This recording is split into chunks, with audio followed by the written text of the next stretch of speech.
Performance, brought to you by Mer Cruiser, the only logical choice. If you're a fan of boat racing, you know exactly how exciting it can be to watch outboard-powered tunnel boats fly across the water. 140-mile-an-hour machines like the one I'm sitting in are designed for one purpose and one purpose only. That's to run fast and win races. They continue to amaze people with their high-speed action, their incredible turning capabilities, and they're very fast in acceleration. This summer, 3 classes will participate in a professional tour known as the Sportscraft Circuit. From fast to fastest, they're all very entertaining. Let's take a look at each one.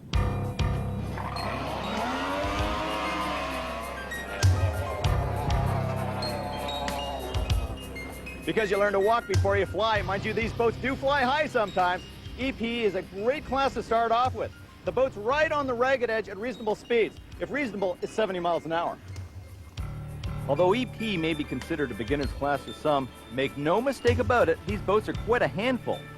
Weighing between 600 and 700 pounds, they fly over the water balanced delicately on a narrow pad. With only inches of their V-bottom running surface touching the water, EP boats build up air under the hull, then spill it to allow high speeds with little horsepower. Rules stipulate EP boats must be of standard production origin and powered by stock engines not exceeding 56.1 cubic inches. Only modifications for safety reasons are allowed, like protective cells and seat belts. EP racing thrills spectators and drivers alike, as boats dance across the waves and skip around in the turn.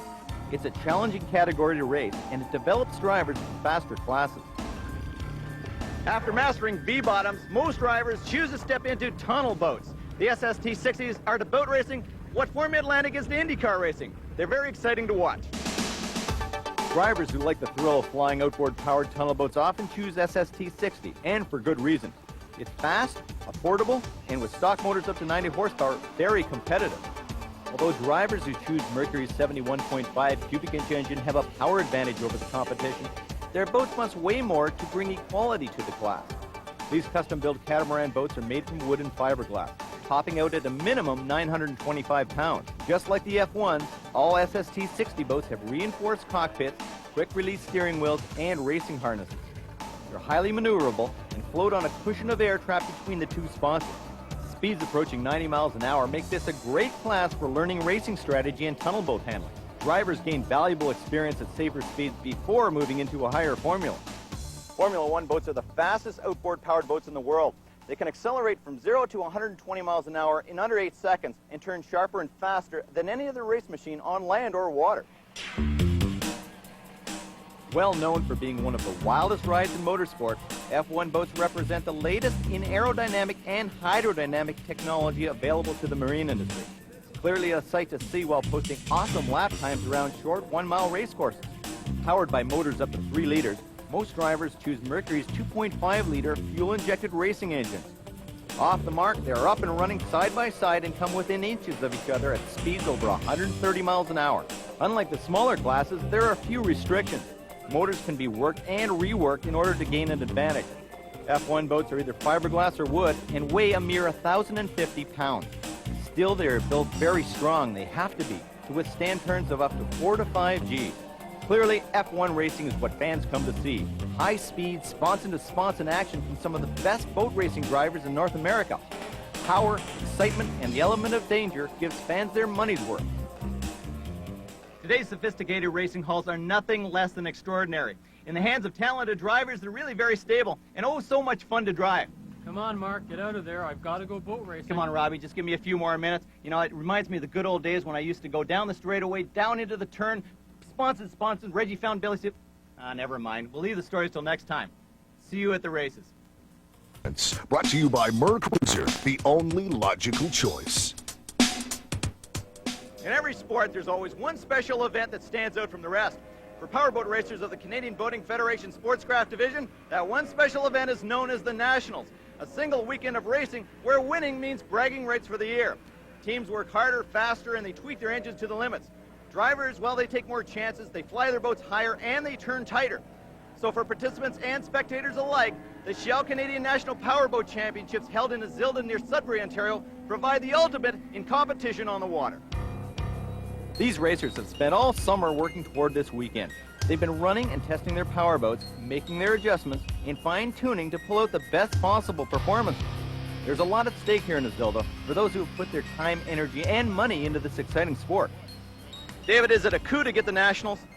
Yeah, well, the Nationals is the biggest event of the season, and the thing that's special about this national championship is it's also the last race of the year.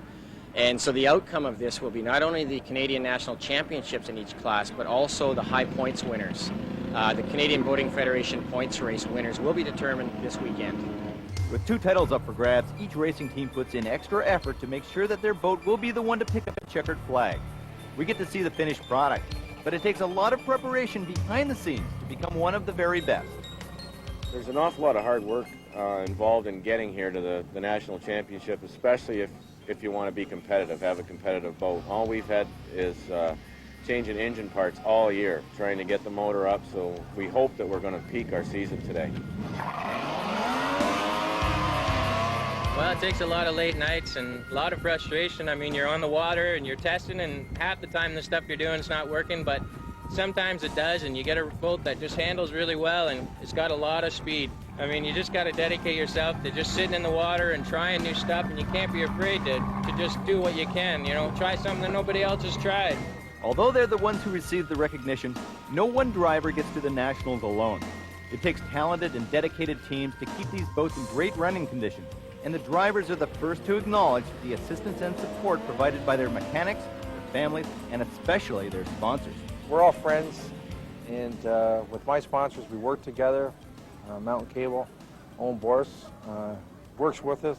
He's a mechanic, he's a friend, and he, money-wise, keeps us going. I gotta say, though, the guys that put me in the boat, my dad and my best friend Cam Morley and Keith Morley, they've done so much work to put the boat together that without them, I mean, I wouldn't be here today. So thanks a lot, guys. I mean, you mean a lot, and you're the best sponsors a guy could ever have. For all the participants, the quest for the championship is tough. The competition is stiffer, and the waters are unpredictable. Of course, there's always the chance of a mechanical breakdown at the most inconvenient of times. But for the few who make it across the finish line first, taking home the title is a great reward for a job well done. Steve, how does it feel to win a national championship? It's the best. You work hard all year, you put the boat together, you're working late at night, and wow, this is the best. Oh, it feels great. After the first heat, I kind of messed up, had electrical problems, but this is great. The course is rough right now, very rough. Winning a national championship, that's pretty important to you. Oh yeah, I mean, I get all worked up for this one. For those with the good fortune to pick up a national championship, well, winning can lead to bigger things. Titles have a way of enticing sponsorship, and it certainly helps keep you on the water in the future. In any case, the drivers and their teams leave with a real sense of accomplishment, and it makes all the work and the risk worthwhile. We'll see you next time.